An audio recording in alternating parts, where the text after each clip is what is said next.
Ni amatariki atazibagirana ku bakinnyi ba sinema benshi cyane, ni amatariki atazibagirana kuri Ketchup, ni amatariki atazibagirana kuri Muhire Hassan. Abenshi ku makalendari yabo amanitse mu ngo muri salo bagiye bafata iyi tariki bakayizinga mu kazeru, bakayishyiraho akaziga, bakavuga bati iyi tariki ntituzigera tuyibagirwa mu mateka yacu, dore ko ari kimwe mu bintu Imana yatugeneye kandi tuzakora iteka ryose mu buzima bwacu. Hari ku itariki ya 27 z'ukwa gatanu 2022, ubwo abanyamakuru benshi bakozaga ibaba muri wino bakandika inkuru, inyinshi zari zifite imitwe igira iti Ketchup wo muri Bamenya yabonye umugabo, muri make yagiye gusezerana mu murenge. Abandi bakandika bati umwe mu bakinnyi ba filime nyarwanda bakunzwe ku rwego rwo hejuru ari gusezerana mu murenge. Si aho gusa byagarukiye, kuko na benshi bakoresha ama YouTube channel n'abandi bafite ibitangazamakuru byigenga bikora amavideo y'ibintu byinshi bitandukanye, n'amateleviziyo menshi ya hano mu Rwanda ntiyatanzwe yafashe amaguru ya kamera atera ku muryango w'umurenge ati Ketchup arasohoka, nta kindi turakora ni ukumubaza bimwe mu bibazo byinshi bitandukanye abanyarwanda twibaza. Iki si cyo cyanzinduye cyane, dore ko no ku itariki ya 23 z'ukwezi kwa karindwi baravuze bati ibi bintu byo kujya mu murenge gusa tukereka amategeko y'uko dusezeranye, amategeko akabyemeza, mbehe muri make etat civil akadusinyira, akaduhereza icyo bita attestation de mariage y'uko tumaze gusezerana, tugomba no kujya kwiragiza Imana, tugafata ababyeyi, abavandimwe, inshuti, tugasangira, muri make tugakoresha ubukwe mu kinyarwanda.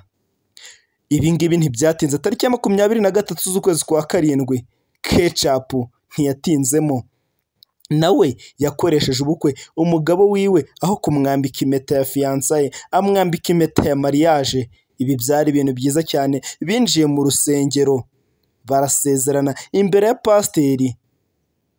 Muhire Hassan akoze ukuboko kw'imoso kuri Bibiliya, azamura ikiganza cy'iburyo aravuga ati ndahiye ko wowe umbera umugore, nanjye nkakubera umugabo, kandi ndahiye ko nzagukunda kandi nzakubaha iteka ryose kugeza gupfa.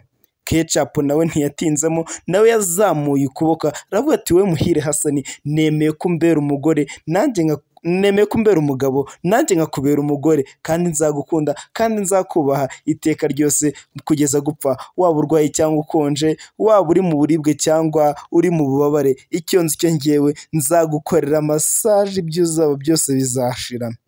Uyu mwaka wa 2023 utangiranye ku muryango wa Ketchup, ni ibihe bidasanzwe cyane, ni ibintu batazigera bibagirwa cyane, dore ko baherutse gusohora amafoto ya Ketchup ari kumwe n'umugabo wiwe afite inda nkuru, muri make yenda kwibaruka. Umwana wabo w'imfura wa mbere uzaba ari umwana uzandikwa mu bitabo byinshi cyane. Nanone abanyamakuru babitse ibaba bazongera baryegure wino, abo yashizemo bazajya kugura indi bakoze muri wino, batangire bandika imitwe y'inkuru igira iti Ketchup kera kabaye yaje kwibaruka umwana, cyangwa se Ketchup yabyaye yibarutse. Sinzi niba ari umuhungu cyangwa ari umukobwa, icyo nzi cyo tuzamenya uwo ari we. Iminsi iratinda igashira, ariko cyangwa bakavuga bati iminsi iratinda igahimwa n'umwe. Uyu nguyu bamwita Ketchup n'umugabo we Muhire Hassan baherutse gusohora amafoto y'umugore wiwe Ketchup, bwo bagaragaza inda yiwe iriho tatuwaje, tutabasha kumenya ubwoko bw'igisimba icyo ari cyo, ariko ikizima ni uko bari bamana barerekana yuko bagiye kwibaruka umwana wabo wa mbere. Ese wowe niba uzi kubara neza, kuva ku itariki 27 z'ukwa gatanu binjira mu murenge, ubare ugeze mu kwa mbere, uhere no kuri kuva 23 z'ukwa karindwi, ubare nabwo ugeze mu kwa mbere, umbwire nawe amezi aciyeho basezeranye imbere y'Imana, cyangwa se ubare uhere ku mezi ayabaciyeho basezeranye imbere y'Imana n'imbere y'amategeko, kuva kuri 27 z'ukwa z'ukwa gatanu kugeza kuri 26 z'ukwa karindwi. Icyo gihe cyose yari yariswe umugore wa Ketchup Muhire Hassan,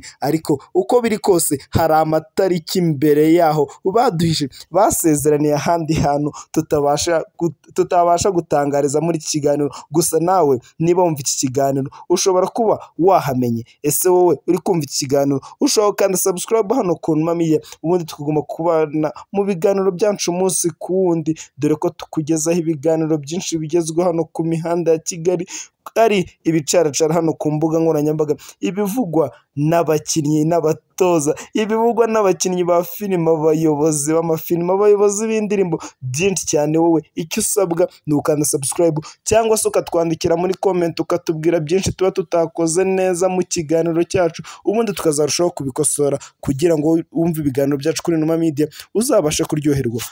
Ushobora gukora share ku nshuti zawe zose ukazigeza nazo zikabasha gukurikirana ibiganiro byacu bya Numa Media, cyangwa se ukatubwira aho tuba twakoze neza hano ku Numa Media muri comment, ukatubwira congratulation, n'ako kantu karadushimisha cyane. Ciao ciao, mugire umunsi mwiza. Ndi Inuma Imasi Rumenera.